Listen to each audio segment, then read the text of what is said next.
ఇటు తిరుగుతూ ఇల్లీగల్గా పర్మిషన్ లేకున్నా కానీ మేఘాల్లోంచి మనం నడుచుకుంటూ వెళ్తాం అనమాట. ఆ టికెట్ని ఇక్కడ స్కాన్ చేయించుకుని వెళ్ళాలి, లేకపోతే దర్శనం అయితే ఇవ్వరు. ఆకలి అయితే దంచేస్తుంది. సో ఇడ్లీ సాంబారు ఇంకా దోశ చట్నీ అయితే తిన్నాను. ఒకవేళ మీరు కూడా ఈ ట్రిప్లో నడుచుకుంటూ రావాలంటే ఎలాగో ఏం చేయాలో నేను ఇప్పుడైతే చెప్పబోతున్నాను. ఇక్కడ చూస్తున్నారు కదా, ఈ అబ్బాయి వచ్చేసి బస్సు డ్రైవర్ అయితే కాదండి.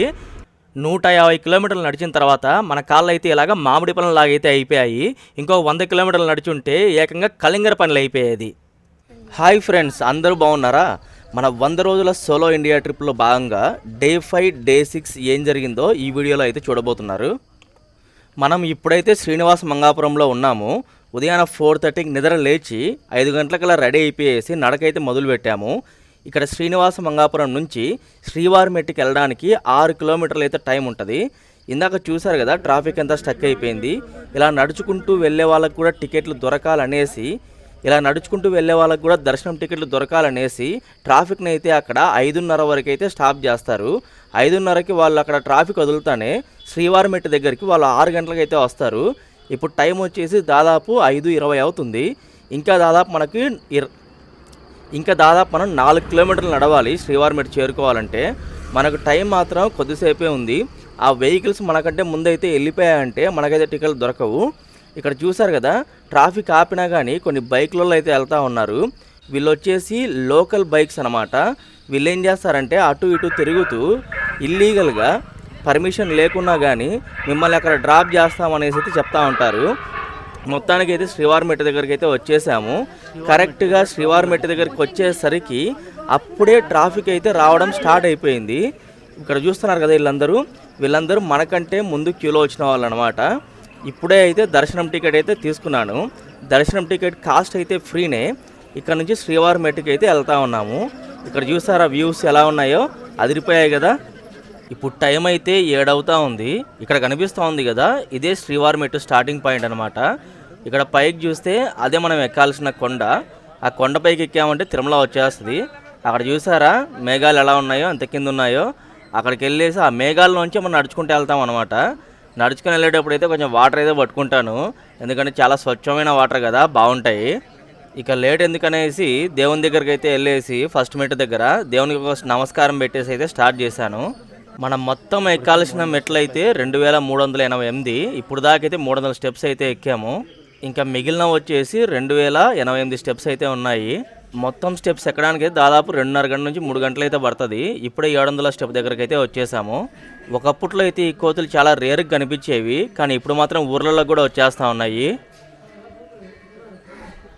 ఇప్పుడే 1200 స్టెప్స్ అయితే కంప్లీట్ చేసాము. ఈ 1200 స్టెప్ దగ్గర మనం కింద టికెట్ తీసుకున్నాం కదా, ఆ టికెట్ని ఇక్కడ స్కాన్ చేయించుకుని వెళ్ళాలి, లేకపోతే దర్శనం అయితే ఇవ్వరు. టికెట్ స్కాన్ చేయించుకున్న తర్వాత ఈ వ్యూ మాత్రం మిస్ అవ్వద్దండి. ఇక్కడ వచ్చేసి నాకైతే జలపాతం సౌండ్ వినిపిస్తూ ఉంటే చూద్దామని వచ్చాను. ఇదైతే జలపాతం కాదు, ఇక్కడ వాటర్ ట్యాంక్ నిండేసి అందులోంచి నీళ్లు కారుతూ ఉన్నాయి. అది మనకు జలపాతం లాగా అయితే వినిపిస్తూ ఉంది. నడుస్తూ ఉంటే చెమటలు అయితే నాన్ స్టాప్గా అయితే కారిపోతూ ఉన్నాయి. మనం మొత్తానికైతే మన ఫైనల్ స్టెప్ దగ్గరికి అయితే వచ్చేసాము. ఇక్కడ చూస్తూ ఉన్నారు కదా, ఇదే అనమాట చివరి స్టెప్. ఇక్కడ ఒక బొట్టు పెట్టుకునేసి హారతి తీసుకునేసి అయితే మనం బయలుదేరదాము. ఇప్పుడు టైం వచ్చేసి 9:45 అవుతుంది. అంటే దాదాపు మనకి 2 గంటల 45 నిమిషాలు అయితే టైం పట్టింది స్టెప్స్ ఎక్కడానికి. ఇక్కడ చూసారా, కరోనాలో ఉన్నప్పుడు బోర్డు ఇప్పుడు కూడా అలాగే ఉంది. మాస్క్ అయితే అంటే పెట్టుకోండి. ఆకలి అయితే దంచేస్తుంది. సో ఇడ్లీ సాంబారు ఇంకా దోశ చట్నీ అయితే తిన్నాను. ఇప్పుడు టైం అయితే 4 గంటలు అవుతా ఉంది. దర్శనం అయితే అయిపోయింది. ప్రసాదం తీసుకొని తిన్నాను. ఇంకా కొద్దిసేపు రెస్ట్ తీసుకునేసి మనమైతే కిందికి అంటే తిరుపతికి అయితే బస్సులో బయలుదేరాల్సి ఉంటుంది. మొత్తానికైతే తెల్లారిపోయింది. తిరుపతికి వెళ్ళడానికి బస్సు అయితే ఎక్కేసాను. టికెట్ 95 రూపాయలు. ఇక్కడ నుంచి కిందికి వెళ్ళడానికి డిస్టెన్స్ అయితే 21 కిలోమీటర్లు ఉంది. దాదాపు 45 నిమిషాలు అయితే తీసుకెళ్తారు. చూసారా ఎంత లగ్జరీనో. అదే 21 కిలోమీటర్లు మనం నిన్న నడుచుకుంటూ వచ్చేదానికి దాదాపు 5 నుంచి 6 గంటలు అయితే పట్టింది. మన కర్ణాటకతో తిరుమల ట్రిప్ అయితే ముగిసింది కాబట్టి ఒకవేళ మీరు కూడా ఈ ట్రిప్లో నడుచుకుంటూ రావాలంటే ఎలాగో ఏం చేయాలో నేను ఇప్పుడైతే చెప్పబోతున్నాను. ప్రతి సంవత్సరము ఆషాఢ మాసం లాస్ట్ వారంలో కర్ణాటక నుంచి ఎస్పెషల్లీ బెంగళూరు ఇంకా హోసూరు నుంచి కొన్ని వేల మంది అయితే తిరుమలకి నడుచుకుంటూ అయితే వస్తారు. అందరూ దాదాపు ఒకే టైంలో స్టార్ట్ అవుతారు. అది వచ్చేసి ఆషాఢ మాసం లాస్ట్ వారంలో అనమాట. నడవడానికి మీరు ఎలాగ ప్లాన్ చేశారు అనే దాన్ని బట్టి దాదాపు 6 రోజుల నుంచి 7 రోజుల టైం అయితే పడుతుంది. ఒకవేళ మీరు ఒక బ్యాచ్ లాగా ఉంటే, ఒక 4-5 మంది బ్యాచ్ లాగా ఉంటే మీరు ఏం చేయొచ్చు అంటే, మీరు ఒక కారు రెంట్కి తీసుకొని, లేదంటే మీ వాళ్ళది ఎవరిదైనా ఒక కారు తీసుకునేసి అందులో మీ లగేజ్ అంతా పెట్టుకునేసి ఒక డ్రైవర్ని అయితే పెట్టుకోండి. ఆ కారు ఏం చేయాలంటే మీతో పాటు నడుస్తూ ఉండాలన్నమాట, మీకు సపోర్టింగ్గా ఉండాలి. ఆ కారు కొంచెం ముందరికి వెళ్ళేసి టయానికి మీకు బ్రేక్ఫాస్ట్, లంచ్, డిన్నరు ఇటువంటివి అయితే మీకు అరేంజ్ చేసేలాగా మీరు చూసుకోవాల్సి ఉంటుంది. ఒకవేళ మీకై మీరు ఇదంతా చేయొద్దు అనుకుంటే, ఇప్పుడు నేను వెళ్ళాను కదా ఒక బ్యాచ్, అలాంటి బ్యాచ్లు చాలా బ్యాచ్లు అయితే వెళ్తూ ఉంటాయి. మీరు అటువంటి బ్యాచ్లో జాయిన్ అయిపోయేసి కూడా మీరు ఈ నడక ప్రయాణం అయితే చేయొచ్చు. నేను వెళ్ళిన బ్యాచ్ డీటెయిల్స్ అయితే మీకు స్క్రీన్ పైన డిస్ప్లే చేస్తాను. ఒకవేళ మీరు ఇంట్రెస్టెడ్ అయితే వాళ్ళని కమ్యూనికేట్ చేయండి. వాళ్ళని ఎప్పుడు పడితే అప్పుడు కాల్ చేయబాకండి. ఆషాఢ మాసం లాస్ట్ వారంలో ఈ యాత్ర ఉంటుంది కాబట్టి దానికి 1 వారం 2 వారాల ముందరైతే కాల్ చేయండి. మీకు అవైలబిలిటీ ఉంటే వాళ్ళైతే స్లాట్ అయితే ఇస్తారు. మీరు వాళ్ళ ద్వారా వెళ్ళినప్పుడు వాళ్ళైతే మీకు 3 పూట్ల భోజనం అయితే సప్లై చేస్తారు. బ్రేక్ఫాస్ట్, లంచ్, డిన్నర్ అయితే సప్లై చేస్తారు. పడుకోవడానికి ప్లేస్ కూడా చూపిస్తారు. దాదాపు వాళ్ళు ఒక 2000 నుంచి 3000 డబ్బులు అయితే ఛార్జ్ చేస్తారు. నాకు ఎగ్జాక్ట్ అమౌంట్ తెలియదు, ఎందుకంటే నేను మా అంకుల్ ద్వారా వెళ్ళాను కాబట్టి. ఆయనకి ఇది సిల్వర్ జూబ్లీ కాబట్టి 25 సంవత్సరాల నుంచి నడుస్తూ ఉన్నాడు కాబట్టి మా అంకుల్కి, తర్వాత మా అంకుల్ ద్వారా వచ్చిన 10-11 మంది దగ్గర అయితే వాళ్ళు డబ్బులు తీసుకోలేదు. నేను కూడా మా అంకుల్ బ్యాచ్ కాబట్టి నా దగ్గర కూడా డబ్బులు తీసుకోలేదు. అందుకు నాకు ఎగ్జాక్ట్ అమౌంట్ ఎంత అనేది తెలియదు. కానీ ఇది వచ్చేసి 2000 నుంచి 3000 మధ్యలో అయితే ఉంటుంది. మీరు నడిచేటప్పుడు లగేజ్ మాత్రం చాలా తక్కువగా తెచ్చుకోవాలి. ఎంత తక్కువ వెళితే అంత తెచ్చుకోవాలి. ఓన్లీ ఎసెన్షియల్ వస్తువులు మాత్రం తీసుకోవాలి. నేనైతే ఒక 3-4 జతలు బట్టలు తీసుకున్నాను. తర్వాత సెల్ ఫోన్లు, వాటికి ఛార్జర్లు, కెమెరాసు, ఒక టోపీ, ఒక గొడుగు, ఒక రెయిన్ కోటు, తర్వాత మీకు కంఫర్టబుల్గా ఉన్న ఫుట్వేర్ అనమాట.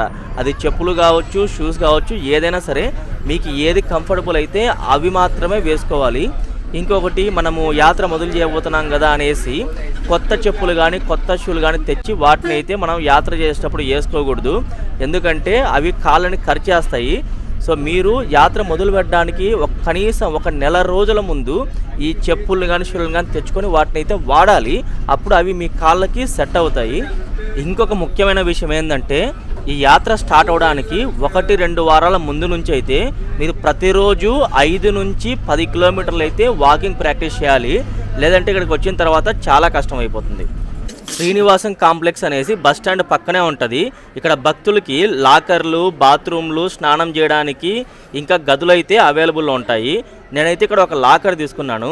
తర్వాత బెంగళూరు వెళ్ళడానికి అయితే బస్ అయితే బుక్ చేసుకున్నాను. బస్సుకు టైం అవుతుందని లాకర్ రిటర్న్ చేయడానికి అయితే వచ్చాను. కానీ ఇక్కడ లాకర్ రిటర్న్ చేసే దగ్గర ఎవ్వరూ లేరు. దాదాపు 10-15 నిమిషాలను అయితే నేను వెయిట్ చేస్తూ ఉన్నాను. ఇంకా చేసేది ఏముంది, మనకైతే బస్ టైం అవుతా ఉంది, త్వరగా వెళ్ళిపోవాలి. మన లాకర్ నెంబర్ వచ్చేసి 442A అనమాట. సో ఎలా రిటర్న్ చేయాలని ఆలోచిస్తూ ఉంటే కింద కూడా కొన్ని కౌంటర్లు ఉన్నాయి. ఇది వచ్చేసి ఫస్ట్ ఫ్లోర్ అనమాట. గ్రౌండ్ ఫ్లోర్లో కూడా కొన్ని కౌంటర్లు ఉన్నాయి. సో అక్కడికి వెళ్ళేసి రిటర్న్ చేసేకి నేను ట్రై చేస్తాను. మొత్తానికైతే కింద కౌంటర్లో అయితే లాకర్ రిటర్న్ చేసేసాను. సార్ చాలా మంచోడు, నువ్వు నాకు ఇచ్చేయమ్మా బాబు, ఏం పర్లేదులే, నువ్వు వెళ్ళిపో, నేను కీస్ నేను పైకి పంపిస్తానులే ఫస్ట్ ఫ్లోర్కి అని చెప్పాడు. ఇదే అనమాట మనం బుక్ చేసుకున్న బస్సు. దీని పేరు వచ్చేసి ఫ్రెష్ బస్సు. ఇది ఎలక్ట్రికల్ బస్ అనమాట. లోపల అయితే మనకి ఏసీ ఉంటుంది. కానీ ఏంటంటే దీని టాప్ స్పీడ్ ఓన్లీ 80 కిలోమీటర్లు మాత్రమే. బస్సు లోపల చూస్తున్నారు కదా, సీట్లు అంతా అయితే చాలా నీట్గా ఉన్నాయి, ఎక్సలెంట్గా ఉన్నాయి. ఇదే మన సీట్ అనమాట. బస్సు అయితే ఇంకా కదలబోతూ ఉంది. వాటర్ బాటిల్ అంత ఇచ్చారు. వాటర్ బాటిల్తో పాటు మనకు స్నాక్స్ కూడా ఇచ్చారు. ఇక్కడ చూస్తున్నారు కదా, ఇదే అనమాట మన స్నాక్స్ డబ్బా. చూసారా, డబ్బా కూడా బస్ షేప్లోనే ఉంది. చాలా బాగుంది చూడ్డానికి. డబ్బా లోపల వచ్చేసి మనకైతే ఈ స్నాక్స్ ఉన్నాయి. ఇందులో వచ్చేసి ఒక paper boat mango juice bottle అయితే ఉంది. ఇది వచ్చేసి మన చేతులు క్లీన్ చేసుకునేకి వైప్స్ అనమాట. ఇంకా కొన్ని ముక్కలుగా ఎరగొట్టిన చెక్లాల ప్యాకెట్ కూడా ఒకటి ఇచ్చారు. బస్సు అయితే ఊరు దాటేస్తూ ఉంది. ఊరు దాటిన తర్వాత అయితే స్పీడ్ అయితే పుంజుకుంది. ఇందాక అనుకున్నాం కదా, దీని మ్యాక్సిమం స్పీడ్ వచ్చేసి గంటకి 80 కిలోమీటర్లు మాత్రమే. కొద్దిసేపు విజువల్స్ చూసి ఎంజాయ్ చేయండి, తర్వాత మాట్లాడుకుందాం.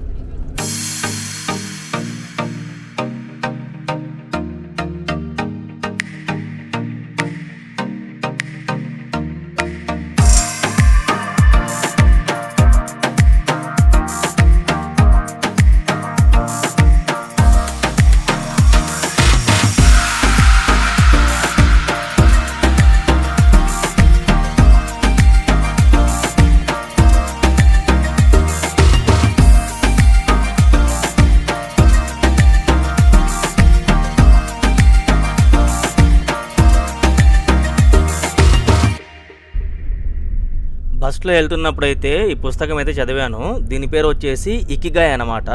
ఏ Japanese way to be very happy in the life. చాలా మంచి బుక్, మీరు కూడా ట్రై చేయండి. చూసారా బస్సు స్పీడు 63 కిలోమీటర్లు 64 కిలోమీటర్లు అయితే వెళ్తూ ఉంది. ఇప్పుడు టైం అయితే 4 గంటల 15 నిమిషాలు అయితే అవుతా ఉంది. టీ తాగడానికి కోసం అయితే ఒక స్టాప్ అయితే ఇచ్చారు, నంది ఫుడ్ ప్లాజా దగ్గర అనమాట. ఇక్కడ వచ్చేసి టీ స్నాక్స్ అయితే తీసుకున్నాను. బిల్ అయితే 60 రూపాయలు అయింది. ఇక్కడ చూస్తున్నారు కదా, ఈ అబ్బాయి వచ్చేసి బస్సు డ్రైవర్ అయితే కాదండి.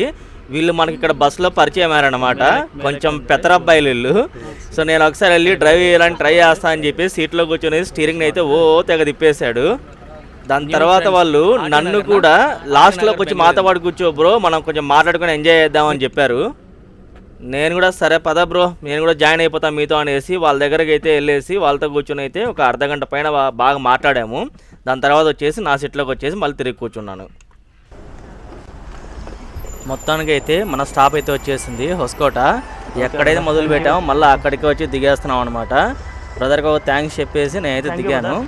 ఇప్పుడు మన ఖర్చుల గురించి మాట్లాడదాము. లాస్ట్ వీడియో మీరు చూసింటే అక్కడ వచ్చేసి నేను డే 4 దాకా ఎంత ఖర్చు అయిందో చెప్పాను. అది 620 రూపీస్ అయింది. తర్వాత డే 5 అయితే మనకు ₹1 కూడా ఖర్చు కాలేదు. అక్కడంతా ప్రసాదం అంతా తినేసాము. డే 6లో వచ్చేసి మనం తిరుమల నుంచి తిరుపతి రానికి బస్ టికెట్ ₹95, కిందికి వచ్చిన తర్వాత మనకు బ్రేక్ఫాస్ట్ ₹70, చాయ్ బిస్కెట్స్ ₹20 అయ్యాయి. తర్వాత బస్సు బుక్ చేసుకున్నాం కదా, అదేమో ₹680. బస్సు మధ్యలో ఒక చోట ఆపింది కదా నంది ఫుడ్ ప్లాజా దగ్గర, అక్కడ చాయ్ స్నాక్స్ తిన్నాము, అదైతే ₹60 అయింది. తర్వాత ఇక్కడికి వచ్చిన తర్వాత ఇక్కడ కూడా చాయ్ స్నాక్స్ తీసుకున్నాను, ₹20 అయితే అయింది. సో మన టోటల్ వచ్చేసి 1565, ₹1,565 అయితే అయింది.